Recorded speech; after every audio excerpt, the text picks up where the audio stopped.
fotografer kita banyak yang ditolak loh untuk memotret Asian Games. Kenapa? Karena dia nggak punya sertifikat. Maka terus berkembanglah LSP fotografi.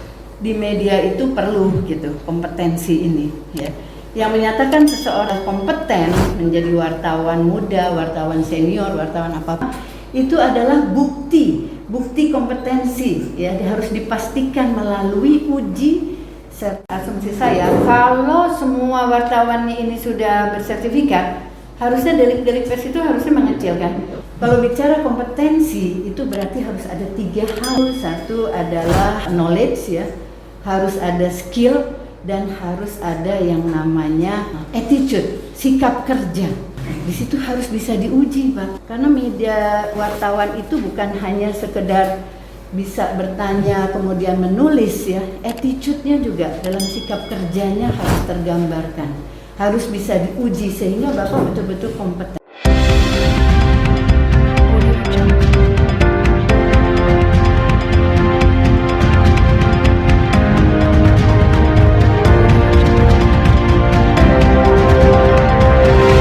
Jika ada lembaga atau KL yang sudah memiliki sertifikasi, itu tinggal didudukan bersama kami untuk diharmonisasi bersama-sama. Karena yang tadi saya bilang, dilihat standar kompetensinya udah sesuai belum dengan yang SKKN atau SKK. Nah itu. Kedua, dia pakainya apa, sistemnya, asesornya seperti apa, dan sebagainya ya. Itu harus duduk bareng. Itu ada Pak. Jadi tidak kita juga tidak memaksakan. Dewan Pers itu udah dari tahun 2019 awal, tapi nggak bersedia. Kita harmonisasi itu udah setahun lebih loh Pak. Kita harmonisasi ya. Memang nggak mudah Pak. Oke nggak apa-apa. Kita nggak memaksa. Nggak ada yang dipaksa. Jadi hanya menyatakan bahwa sertifikasi itu adalah hak setiap warga negara, di undang-undangnya seperti itu, jadi tidak dipaksa, silakan. Nah, oleh karena itu Dewan Pers sekarang nih Pak sudah mulai berpikir untuk jadi LSP kan, baru mulai berpikir, sudah mulai oke, duduk bareng katanya udah oke. Nah Bapak kan udah duluan ini, Bapak jangan merasa kami harus diakui oleh negara, udah dengan sendiri yang tadi saya bilang. Asumsi saya kalau semua wartawan ini sudah bersertifikat, harusnya delik pers itu harusnya mengecil kan, harusnya nggak ada. Kenapa? Karena Bapak kan sudah menguji dia bahwa dia itu adalah benar-benar sesuai dengan standar seorang wartawan. Ada apa standar? Saya nggak baca, belum baca unit kompetensinya. Salah satu misalnya adalah dia tidak boleh ya menulis kebohongan misalnya nih. Itu kan mau nggak mau dia harus ada di situ misalnya nih Pak. Saya nggak tahu unit kompetensi. Artinya sudah diuji berdasarkan standar kompetensi. Harusnya dia kompeten. Kalau sudah pegang, ini yang bahaya yang saya deg-deg, bahwa nggak ada yang saling mengakui dan tidak mengakui. Memang secara undang-undang hanya diperintahkan itu. Dan kita lambangnya Garuda ya Pak ya. Pakai lambang Garuda sama lambang Dewan Pers tentunya beda kan. Ya monggo-monggo aja silakan pilih kan gitu. Ya tapi itu yang harus diharmonisasi. Iya, dan saya merasakan betapa sulitnya mereka merasa punya undang-undang pers, bukan hanya like spesialis. Dia bilang kan Anda undang-undang tenaga kerja, kami undang-undang pers, dia bilang nggak perlu dong kami ikut Anda, kecuali kita ini saja MOU saja supaya kami bisa nguji. Bapak boleh nguji tapi jangan coba-coba pakai lambang Garuda. Kitanya cuma satu gitu di Undang-Undang 10 2003, Undang-Undang 13 2003 hanya bilang itu BNSP gitu loh dengan lambang Garuda itu. Jadi monggo silakan bikin LSP, nanti kita duduk bareng, kita harmonisasi, skemanya harus sama, unit kompetensinya sama-sama tahu bahwa kalau sudah punya gini itu kan nanti berikutnya Pak di undang-undang persnya bahwa kalau ada delik harusnya asumsinya kalau sudah sertifikasi semua maka delik berkurang harusnya. Lawan yang mau didelik perskan kan betul kan Pak? Iya harusnya berkurang gitu. Jadi mereka juga senang gitu. Akhirnya sertifikasi didukung oleh Dewan Pers dan sebagainya harus. Nah pada saat kami pelajari ternyata standar kompetensinya ya belum memadai sebagai seorang media ya atau seorang wartawan, sehingga mulailah kita duduk bareng Pak dengan Dewan Pers sebetulnya untuk membuka diri bahwa di media itu perlu gitu kompetensi ini ya. Yang menyatakan seseorang itu Bapak adalah kompeten menjadi wartawan muda, wartawan senior, wartawan apapun nanti Pak di skema itu adalah bukti kompetensi, ya, harus dipastikan melalui uji sertifikasi kompetensi. Jadi Bapak memang harus diuji sertifikasi kompetensi. Kalau bicara kompetensi itu berarti harus ada 3 hal di dalamnya, yaitu satu adalah knowledge, ya, harus ada skill, dan harus ada yang namanya attitude, sikap kerja. Di situ harus bisa diuji, Pak. Karena media wartawan itu bukan hanya sekedar bisa bertanya kemudian menulis, ya, attitude-nya juga dalam sikap kerjanya harus tergambarkan, harus bisa diuji sehingga Bapak betul-betul kompeten.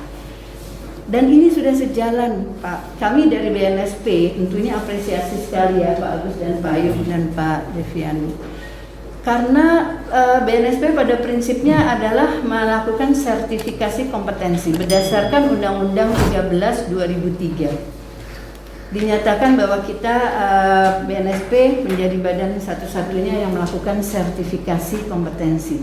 Tetapi kita tidak bisa langsung mensertifikasi para calon asesi. Di situ di PP 10 yang sekarang juga ada bahwa harus melalui LSP yang dilisensi oleh BNSP baru bisa mensertifikasi. Nah, Bapak Ibu, jadi sekarang sudah punya LSP Pers Indonesia. Ini sudah bukan main, ya, sudah belum pernah terjadi, ya, baru pertama, belum, ya. Ya. Kita kasih aplaus lagi dong. Ini pertama. Siapa sebetulnya? Dewan Pers mau memberikan sertifikat, boleh, tapi bukan Dewan Persnya, adalah LSP-nya. Perintah dari PP 10 jelas sekali bahwa LSP yang dilisensi oleh BNSP. Jadi bukan Dewan Persnya, harus punya LSP Dewan Pers. Nah, ini yang sedang lagi digodok dan sudah fokus, Pak, harmonisasinya sudah akan bentuk. Berarti ini adalah yang pertama. Siap. Ya, ini adalah yang merespon begitu cepat bagaimana kondisi kompetensi di dunia wartawan. Ya, kita ajukan jempol. Ada 1920 LSP, bayangkan berbagai bidang. Kan merasa biasa aja dong punya LSP. Tapi ini buat saya ini adalah hebat. Kan yang pertama untuk kompetensi kewartawanan. Kita harus acungkan jempol. Jadi Bapak Ibu sudah masuk ke dalam satu sistem sertifikasi kompetensi nasional. Karena BNSP satu-satunya yang diberikan otoritas untuk melakukan sertifikasi, maka LSP adalah perpanjangan tangannya BNSP, kan? Maka LSP adalah bagian dari pemerintah dalam melakukan sertifikasi kompetensi. Jadi Bapak nggak bisa main-main juga. Bapak adalah bagian pemerintah, bukan LSM. Bukan swasta, bagian dari pemerintah melaksanakan sertifikasi bersama-sama dengan BNSP, Pak. Dalam hal kewartawanan yang baru aja pertama ini ada. Dan ini benar-benar saya apresiasi, ya. Sudah bicara kompetensi kewartawanan, ini penting banget, Pak. Ya. Masuk ke dalam sistem sertifikasi kompetensi nasional bahwa seorang wartawan itu harus kompeten. Bapak satu hari kalau ada event internasional, ya kan, masuk ke Indonesia, kemudian diliput, itu yang ditanya adalah wartawannya, Anda punya sertifikat apa? Bapak tahu waktu Asian Games kemarin, tuh fotografer kita banyak yang ditolak loh untuk memotret Asian Games. Kenapa? Karena dia nggak punya sertifikat, maka terus berkembanglah LSP fotografi. Banyak karena mereka merasa perlu. Ya, sama ini nanti event-event internasional nggak boleh masuk, Pak. Sekarang sudah mulai bertanya, di mana-mana yang ditanya adalah mana sertifikat. Nggak tanya lulusan mana, dulu sekolah apa jurnalistiknya, mau di UI kayak mau di mana kayak, ya. Nggak ada urusan. Yang penting adalah Anda punya sertifikat nggak di bidang ini. Itu sudah internasional, sudah global seperti itu. Jadi ini kan bukan main namanya kalau Bapak sudah mau menuju ke sana. Ya banyak sekali ke depan ini semua orang sudah berpikir sertifikat. Sertifikat kompeten. Itu bukti bahwa Bapak Ibu itu kompeten. Bukan sekedar wartawan bisa berwawancara, Pak. Saya juga bisa wawancara. Nah, kemudian tadi skillnya, sikap kerjanya. Nah, itu harus dibuktikan dengan sertifikat kompetensi. Oleh karena itu punya LSP, sudah punya satu sistem sertifikasi kompetensi nasional itu ada beberapa unsur. Unsur pertamanya adalah harus punya standar kompetensi. Nah, tadi saya belum ceritakan Bapak Ibu sekalian, di dalam SDM yang kompeten, kita bicara SDM kompeten, Presiden bicara SDM kompeten, Menteri Ketenagakerjaan di internasional cerita bahwa tenaga kerja Indonesia itu harus kompeten, competitiveness-nya tinggi, resilience-nya tinggi, agility-nya tinggi, katanya Pak Bu Menteri kemana-mana. Itu berarti termasuk Bapak Ibu gitu, kita udah sepakat. Nah, oleh karena itu sebetulnya SDM kompeten itu ada 3 hal, ada 3 pilar besarnya. Kalau mau dibilang kompeten, Bapak Ibu harus punya standar kompetensi. Nah, kalau mau bilang kompeten dari mana dasarnya kalau nggak punya standarnya? Jadi harus punya standar kompetensi. Sudah punya ya? Tadi saya dengar SKK ya? Iya. Tapi kalau bisa SKKNI, kalau bisa nggak apa-apa. SKK itu namanya standar kompetensi, itu bisa 3 ya yang kita kenal ya di BNSP. Standar kompetensi kerja nasional Indonesia, SKKNI tadi disebut-sebut oleh Ketua LSP.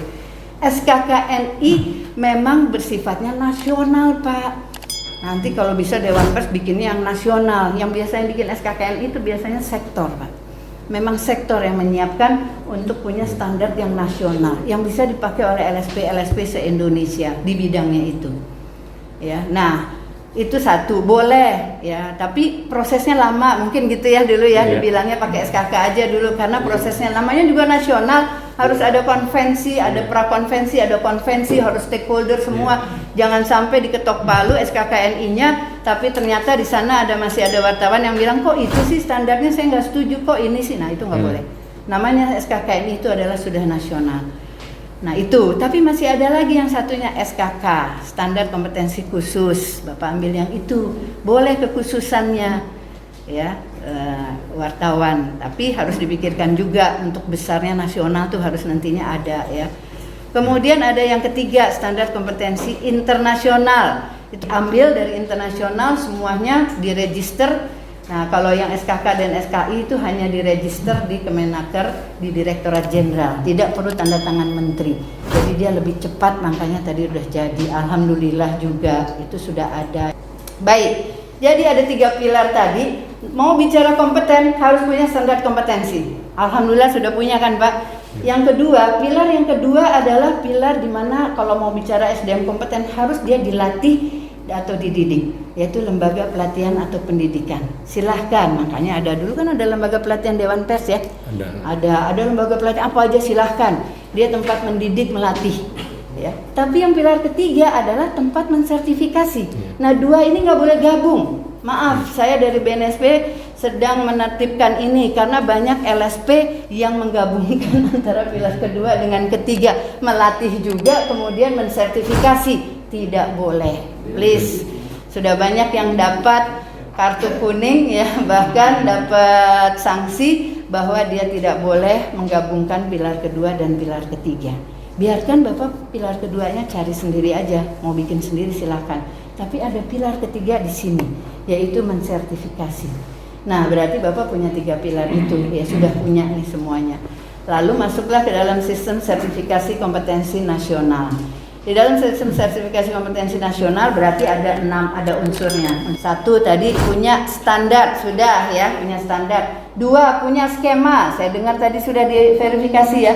Skema yang diambil dari LSP itu harus diverifikasi di BNSP. Karena ini baru pertama, ya makanya mungkin agak lama. Kalau udah ada beberapa bisa dilihat, tapi kalau pertama ini mengacu kemana gitu loh. Iya, kan harus ada acuan ya, maka punya SKK, punya standar kompetensi yang lainnya mungkin di SKK ini nggak ada. Jadi si verifikator ini pasti waktu menelusur kemana, gitu ya. Akhirnya bisa juga jadi adalah 4 skema. Ya, nah Bapak Ibu ada standar, ada skema, paket-paket unit kompetensi yang ada di dalam skema. Kemudian kalau sudah punya skema, ini ada asesor. Ya, komponen yang punya melakukan sertifikasi kompetensi nasional harus punya asesor. Asesor itu menjadi ujung tombak yang namanya SDM kompeten tadi. Ujung tombak. Bapak jangan salah. Sudah ada nih yang ngadu ke BNSP. Nah, untuk itulah maka yang penting Bapak Ibu mengerti dan memahami membuat MUK itu, Pak. Karena Bapak Ibu akan jadi ujung tombak untuk menguji calon-calon asesi di bidang kewartawanan.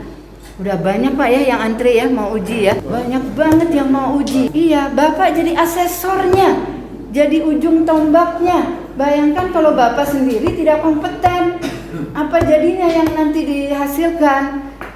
Jadi Bapak, kita sekarang sudah punya sistem sertifikasi yang terintegrasi, yaitu dengan yang namanya sistem Sysnaker dengan single sign on. Jadi kita sudah punya satu data tentang sertifikasi di Indonesia. Kalau diklik Bapak LSP Pers Indonesia, dia akan keluar. Asesornya Bapak mau di Medan, mau di Surabaya juga akan keluar. Kemudian Bapak nguji siapa aja akan keluar, hasilnya apa akan keluar. Jadi Bapak nggak bisa main-main lagi dengan sistem informasi yang ada di kita. Ya, Bapak harus ikut dengan sistem informasi yang sekarang. LSP juga demikian. LSP Bapak Ibu, ini kan asesornya Bapak Ibu ya, ada 24 ya. Ini Bapak Ibu nanti dia menyebar kan ke santri itu. Itu adalah asetnya LSP sini loh Pak. Sekali Bapak Ibu nanti dituliskan jadi asesornya LSP Pers Indonesia, Bapak Ibu nggak bisa pindah-pindah lagi ke LSP lain.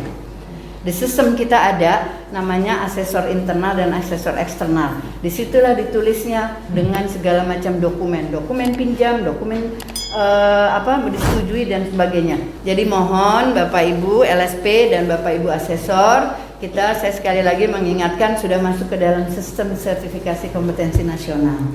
Jadi tidak bisa main-main, Bapak Ibu ada di data semuanya. Ya, kalau Bapak Ibu ada perilaku yang bagaimanapun bisa kelihatan. Ya, langsung bisa kebaca. Ya, dan ingat Bapak Ibu sebagai asesor, Bapak Ibu harus tanda tangan nanti fakta integritas di atas materai, dan juga ada yang namanya analisis ketidakberpihakan. Tidak boleh berpihak, di situ dibilang tanda tangan, tidak boleh menerima suap, tidak boleh ini dan sebagainya. Jadi kita semua ketat ya, kalau ada yang bermain-main itu pasti ada sanksinya di BNSP. Ya, demikian Bapak Ibu, kita semua sedang membangun BNSP sebagai badan yang melakukan sertifikasi nasional sebaik-baiknya. Mohon bisa dibantu bersama-sama dengan kita ya, dari LSP dan dari asesor yang akan melakukan sertifikasi. Demikian Bapak Ibu sebentar lagi akan menambah jumlah asesor kita. Jumlah asesor kita sudah 40.000 sekian ratus. Jadi besok ini akan nambah lagi 24, yaitu Bapak Ibu. Langsung namanya ada Pak. Ya, langsung terdaftar di sistem kami nanti kalau sudah selesai. Bapak akan dapat MET, punya sertifikat asesor selama 3 tahun. Ya. Kalau Bapak Ibu tidak menguji sebanyak 6 kali, ya Pak ya, 6 kali minimal, waktu 3 tahun habis, Bapak harus pelatihan RCC namanya, perpanjangannya, ulang 5 kali 5 hari seperti ini. Tapi kalau Bapak Ibu sudah lebih dari 6 kali, maka hanya refreshment 1 hari saja. Gitu. Iya. Makanya kalau punya banyak ini dimanfaatkan Pak, kasihan kalau nggak dimanfaatkan gimana, saya nggak nguji-nguji, lama habis 3 tahun tiba-tiba, iya. Jadi ini bukan main-main Pak, sekali Bapak Ibu pelatihan ini dan dapat sertifikat, berarti Bapak harus nguji, dimanfaatkan oleh LSP. Jangan sampai 3 tahun Bapak belum sampai 6 kali tugas ya, bukan menguji ya, ujinya satu tugas bisa 10 orang.